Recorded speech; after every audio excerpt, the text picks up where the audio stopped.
Hi, എല്ലാവർക്കും നമസ്കാരം. കഴിഞ്ഞ കുറേ കാലമായിട്ട് നമ്മുടെ കമന്റ് ബോക്സിൽ പതിവായി വരുന്ന ഒരു കമന്റാണ്, ചേട്ടാ കാർട്ടൂൺ വരയ്ക്കാൻ പഠിപ്പിക്കാമോ എന്ന്. ഒന്നാമത്തെ കാര്യം, നമ്മൾ വര പഠിപ്പിക്കുന്ന ഒരു ചാനലല്ല. പിന്നെ തിരക്കൊക്കെ ഉള്ളതുകൊണ്ട് ഈ ട്യൂട്ടോറിയൽ വീഡിയോ ഒന്നും ചെയ്യാൻ തൽക്കാലം സമയം കിട്ടുന്നില്ല എന്ന് പറഞ്ഞ് ഒഴിവാകാറാണ് പതിവ്. ഞാൻ അങ്ങനെയൊക്കെ പറഞ്ഞ് ഒഴിവാകുന്നതിനിടയിൽ ഇന്നലെ ഞങ്ങൾക്കൊരു കമന്റ് വന്നു. നേഹ റെജി എന്നാണ് ആ കുട്ടിയുടെ പേര്. അങ്കിൾ, ഈ 18-ന് ഒരു കാർട്ടൂൺ ഡ്രോയിങ് കോമ്പറ്റീഷൻ ഉണ്ട്. കോമ്പറ്റീഷന് വേണ്ടി ടിപ്സ് ഉൾപ്പെട്ട ഒരു വീഡിയോ ചെയ്യാമോ എന്നാണ് ചോദിച്ചത്. ഈ അങ്കിളെ എന്ന് വിളിച്ചത് എനിക്ക് ഇച്ചിരി കൊണ്ടെങ്കിലും ആ കുഞ്ഞ് ചോദിച്ചതിൽ കാര്യമുണ്ടെന്ന് മനസ്സിലായി. അതിൽ കൂടുതൽ എനിക്ക് കൊണ്ടത് അതിന് താഴെ ഒരു രാജശ്രീ എന്ന് പറയുന്ന ആള് നമുക്ക് പതിവായി കമന്റ് അയക്കുന്ന ഒരാളാണ്. അദ്ദേഹം പറഞ്ഞത്, കൊച്ചുങ്ങളൊരു ആഗ്രഹം പറഞ്ഞ അങ്ങ് സാധിച്ചു കൊടുത്തുകൂടെ ആർട്ടിസ്റ്റേ എന്നാണ്. അതെന്നെ നേരിട്ട് ഉദ്ദേശിച്ചാണെന്ന് എനിക്ക് മനസ്സിലായി. അപ്പോ നമ്മുടെ പിള്ളേരുടെ അടുത്തുനിന്ന് ഇങ്ങനെ ഒരു പ്രശ്നം ഉള്ളതുകൊണ്ട് ഒരു ചെറിയ ട്യൂട്ടോറിയൽ വീഡിയോ പെട്ടെന്ന് അങ്ങ് ചെയ്യാൻ തീരുമാനിച്ചു.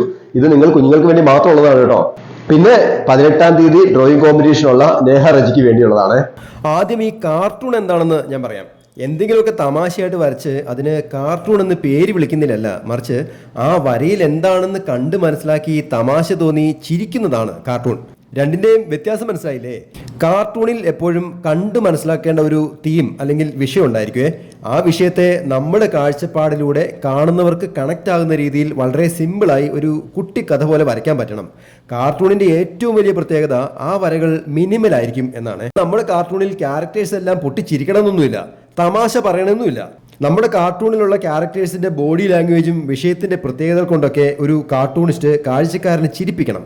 നമുക്ക് ചുറ്റും നടക്കുന്ന കാര്യങ്ങളൊക്കെ കണ്ടും കേട്ടും വായിച്ചും ഒക്കെ നമ്മൾ അറിഞ്ഞിരിക്കണം. എങ്കിലല്ലേ വരയിലൂടെ അതൊക്കെ പുറത്തു കൊണ്ടുവരാൻ പറ്റൂ. ഇനി നിങ്ങൾക്ക് കാർട്ടൂൺ വരയ്ക്കാനായിട്ട് കുറച്ച് ടിപ്പ് പറഞ്ഞു തരട്ടെ. ഒരുപാട് കുത്തി നിറച്ച് വരച്ചും നീണ്ട ഡയലോഗുകൾ എഴുതി ഒന്നും കാഴ്ചക്കാരനെ ബോറടിപ്പിക്കരുത് കാർട്ടൂണിൽ. അതിനാദ്യം വേണ്ടത് നമ്മൾ പറയാൻ ഉദ്ദേശിക്കുന്ന വിഷയത്തെപ്പറ്റി നല്ല അറിവുണ്ടായിരിക്കുക എന്നാണ്. പിന്നെ കാണുന്നയാൾക്ക് എളുപ്പം മനസ്സിലാകാൻ പറ്റുന്ന രീതിയിൽ ആ വിഷയത്തെ അവതരിപ്പിക്കാനുള്ള കഴിവ് വേണം.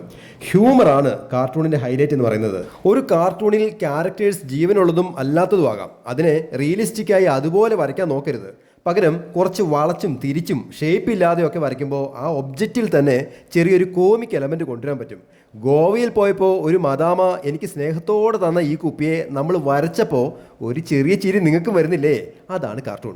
ആദ്യം നമ്മൾ വരയ്ക്കുന്ന ലൈനുകൾ ഒരുപാട് സ്ട്രെയിറ്റ് ആയി വരയ്ക്കാതിരിക്കുക. എന്നാൽ നമ്മുടെ ഒബ്ജക്റ്റിൻ്റെ ഷേപ്പിൽ നിന്ന് വിട്ടുപോവുകയും ചെയ്യരുത്.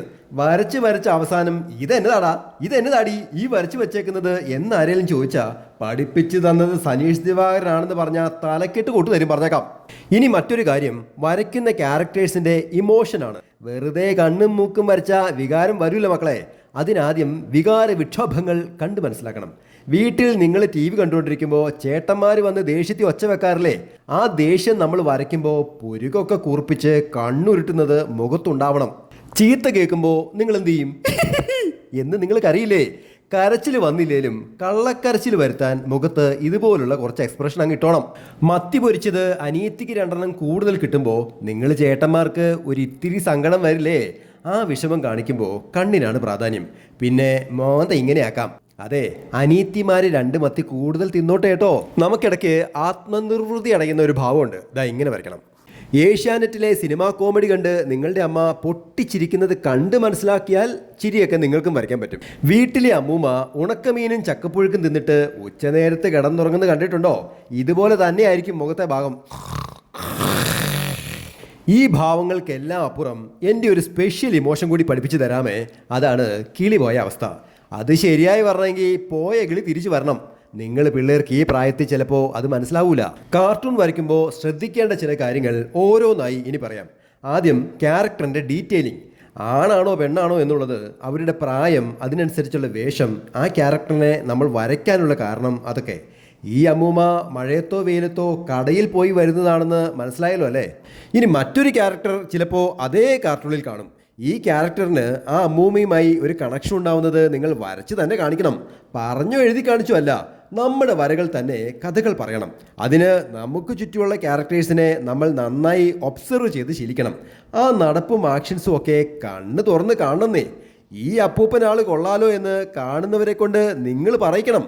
കാർട്ടൂണിന് പ്രത്യേകിച്ച് നിയമങ്ങളൊന്നുമില്ല. ഈ കൈക്കും കാലിനും ഒക്കെ ഇത്ര നീളം വേണം, തലയ്ക്ക് ഇത്ര വലുപ്പം വേണം എന്നൊന്നും ഇല്ലെന്നേ. നിങ്ങളുടെ ആശയം ആളുകൾക്ക് കണ്ടാൽ മനസ്സിലാവണം. ഒത്തിരി എഴുതി കൂട്ടരുത്, സിമ്പിൾ ആയിരിക്കണം, അത്രേ ഉള്ളൂ. കാർട്ടൂൺ വരയ്ക്കുമ്പോൾ വരയ്ക്കുന്നയാൾ ആദ്യം ചിരിക്കണം എന്നാണ്. എങ്ങനെ? മക്കള് കേട്ടോ?